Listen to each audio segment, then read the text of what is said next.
Soy Guillermo Cervera, fotógrafo, y estoy haciendo esta exposición de Bye Bye Kabul porque es un tema que surgió en mi último viaje a Afganistán,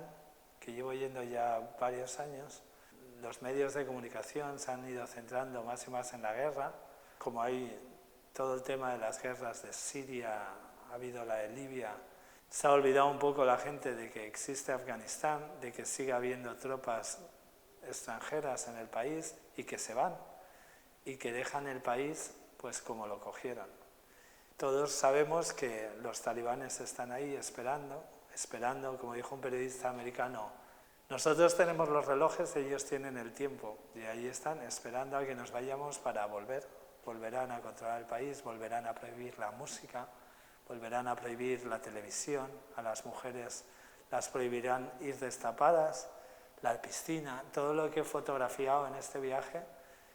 es lo que va a desaparecer, y por eso lo he llamado Bye Bye Kabul.